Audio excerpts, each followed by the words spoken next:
हमारे चैनल आख्यान में आपका स्वागत है। आज की हमारी कहानी है गप हाँकने वाली बीवी। तो आइए कहानी शुरू करते हैं। किसी ज़माने में एक किसान और उसकी बीवी रहते थे। बीवी को गप हाँकने का बहुत शौक था। वह किसी भी बात को बढ़ा चढ़ाकर लोगों को सुनाती रहती थी। इस वजह से किसान मुसीबत में भी पड़ जाता था। उसके पेट में कोई बात पचती नहीं थी। एक बार किसान जंगल गया। वहाँ उसने भेड़िए को फंसाने के लिए गड्ढा खोदना शुरू किया। गड्ढा खोदते हुए उसे गड़ा हुआ खजाना मिल गया। किसान बहुत खुश हुआ, लेकिन अगले ही पल माथा पकड़कर बैठ गया। उसने सोचा कि खजाना मिलने की बात अगर उसकी बीवी को पता चली तो वह अवश्य ही पूरे गांव में ढिंढोरा पीट देगी और गांव के जमींदार को इस बारे में पता चल जाएगा और वह उससे सारा खजाना छीन लेगा। किसान ने सोचा, बहुत सोचा। फिर उसके दिमाग में एक तरकीब आ गई। उसने जिस जगह खजाना मिला था उस गड्ढे को फिर से मिट्टी भरकर उस पर निशान लगा दिया और वहां से चल दिया। चलते चलते वह उस जगह पहुंचा जहां उसने मछली पकड़ने के लिए जाल बिछा रखा था। वहां उसे मछली फंसी हुई मिली। उसने तुरंत उस मछली को निकाल लिया।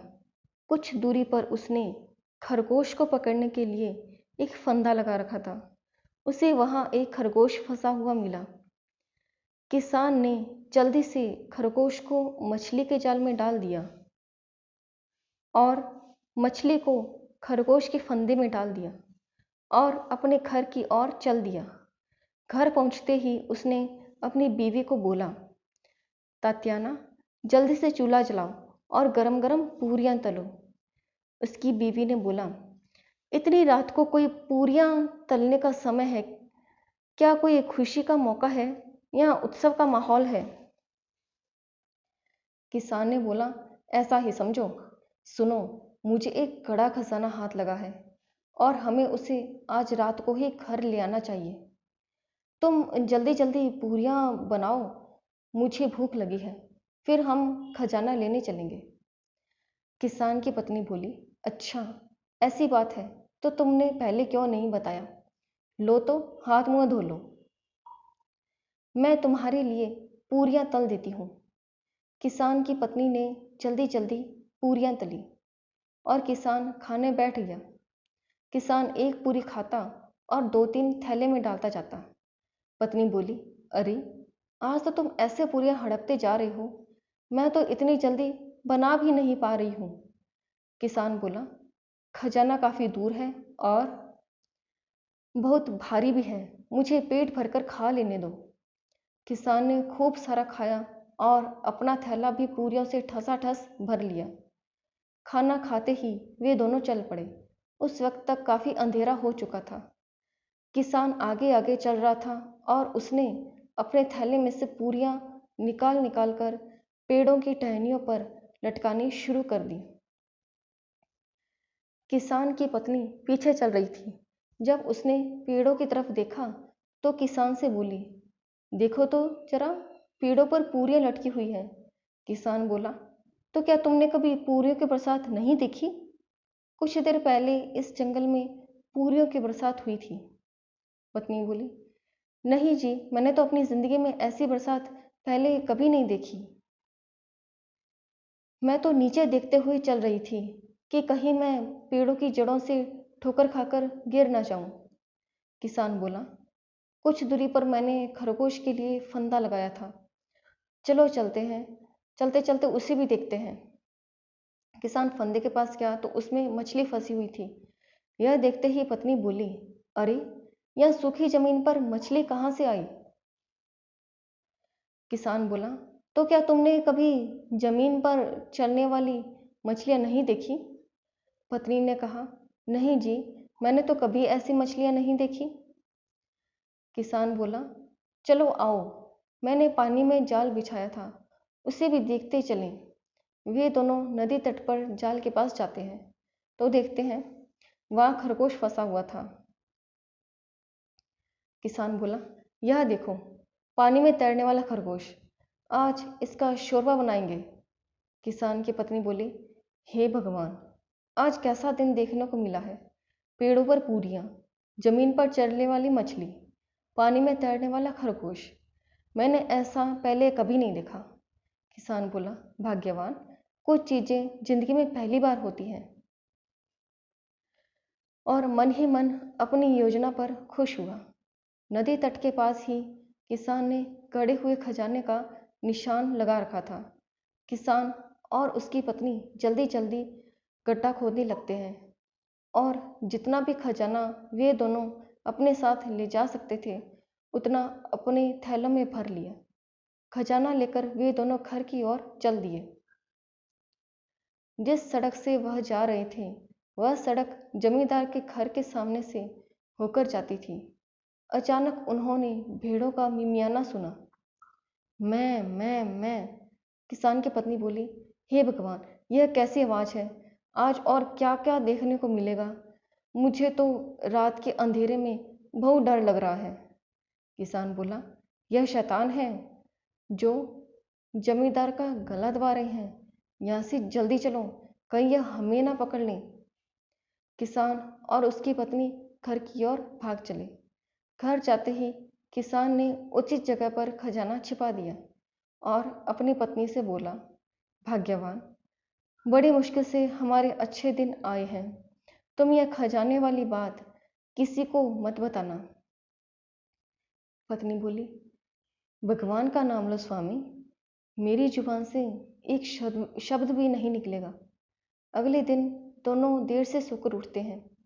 औरत ने चूल्हा जलाया, ढोल उठाए और पानी लेने कुएं की ओर चल दी। कुएं पर उसके साथी महिलाओं ने उससे पूछा, क्या बात है तात्याना, आज तुम लोग देर से सोकर उठे और चूल्हा भी देर से जलाया। किसान की पत्नी बोली, अब क्या बताऊं, अब तो हम पैसे वाले जो बन गए हैं। और ठठाकर हंसने लगी। औरतों ने पूछा, वह कैसे, कोई लॉटरी लगी या कोई गड़ा खजाना हाथ लगा है। किसान की पत्नी बोली, ऐसा ही कुछ समझ लो, मेरे पति ने ज़्यादा बताने से मना किया है। बस इतना समझ लो कि अब हमारी गिनती गांव के अमीरों में होने लगेगी।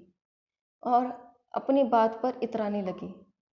उसकी सखियां बोली, तभी तो हम सोचें कि हमारी सुंदर सी तात्याना आज फूलों के समान खिली हुई कैसे है। तुम तो राजकुमारियों जैसी सुंदर हो। एक किसान की पत्नी कैसे बन गई। चलो, आखिरकार तुम्हारे भाग खुल गए। तात्याना खुशी से फूली न समाई। उसकी सखियों ने बोला, हम तो तुम्हारी प्यारी सहेलियां हैं, हमें अपने दिल का राज नहीं बताओगी। तात्याना बोली, तुम सब तो मेरे दिल के करीब हो। सुनो, हमें कल रात एक कड़ा खजाना हाथ लगा है। अब हमारे करीबी के दिन दूर हो गए। अब यह बात किसी को मत बताना। उसकी सहेलियों ने बोला, ठीक है, हम किसी से नहीं बोलेंगे। और सब अपने अपने घरों की ओर चल दिए। धीरे धीरे यह बात पूरे गांव में फैल गई और फैलते फैलते जमींदार के कानों तक पहुंच गई। जमींदार ने किसान को बुलावा भेजा। किसान जमींदार के पास गया। जमींदार बोला, तुम्हारी इतनी हिम्मत कि तुमको खजाना मिला और तुमने यह बात मुझसे छिपाई। किसान बोला, हुजूर, कैसा खजाना, मुझे तो आज तक सपने में भी कहीं खजाना नहीं दिखा। आप किस खजाने की बात कर रहे हैं। जमींदार बोला, ज़्यादा बनो मत। तुम्हारी पत्नी गांव में हर किसी को बताती फिर रही है कि तुमको एक बड़ा खजाना हाथ लगा है। किसान बोला, अच्छा, अब समझा, लेकिन हुजूर, उसका तो दिमाग खराब है। वह आपको ऐसी ऐसी बातें बता सकती है कि आपने कल्पना भी नहीं की होगी। जमींदार बोला, हम खुद इसकी जांच पड़ताल करेंगे। और तात्याना को बुलावा भेजा। जमींदार ने पूछा, क्या तुम्हारे पति को खजाना मिला। जी हजूर, हमें खजाना मिला था। तुम दोनों रात के वक्त इस खजाने को लेने गए। जी हजूर, हम रात को ही खजाना घर ले आए थे। मुझे इसके बारे में विस्तार से बताओ। तात्याना ने बोलना शुरू किया। हुजूर, हम रात को जंगल के रास्ते से खजाना लेने गए थे और वहाँ जंगल में पेड़ों पर पूरियाँ लटकी हुई थी। पूरियाँ? पेड़ों पर पूरियाँ? जी हजूर, पेड़ों पर पूरियाँ लटकी हुई थी। फिर हम आगे गए जहाँ मेरे पति ने खरगोशों को पकड़ने के लिए फंदा लगा रखा था। उसमें एक मछली फंसी हुई थी। हमने मछली को निकाल लिया और आगे बढ़े। वहाँ नदी में मेरे पति ने मछली पकड़ने के लिए जाल बिछाया हुआ था। उस जाल में पानी में चलने वाला खरगोश फंसा हुआ था। वहीं पास ही नदी तट के हमने गड्ढा खोद के गढ़ा हुआ खजाना निकाल लिया और हम आपके घर के सामने से ठीक उस समय गुजर रहे थे जब शैतान आपका गला दबा रहे थे। जमींदार चिल्लाया, जा रही मूर्ख औरत, चली जा यहाँ से। यह बेसिर पैर की बातें किसी और को सुनाना। किसान बोला, अब तो आपको यकीन हो गया ना हुजूर, मेरी पत्नी बहुत बार मुझे इसी तरह मुसीबत में डालती रहती है। जमींदार बोला, हाँ हाँ ठीक है, तू भी जा यहाँ से। किसान बोला, जैसे ही आपकी आज्ञा सरकार, और वहाँ से जाने लगा। किसान अपनी योजना पर बहुत खुश हुआ और सुखपूर्वक जीवन व्यतीत करने लगा। आपको हमारी कहानी कप हाँकने वाली बीवी कैसी लगी? कृपया कमेंट बॉक्स में अपनी राय अवश्य दें और हमारे चैनल आख्यान को लाइक, सब्सक्राइब एंड शेयर करना न भूलें। धन्यवाद।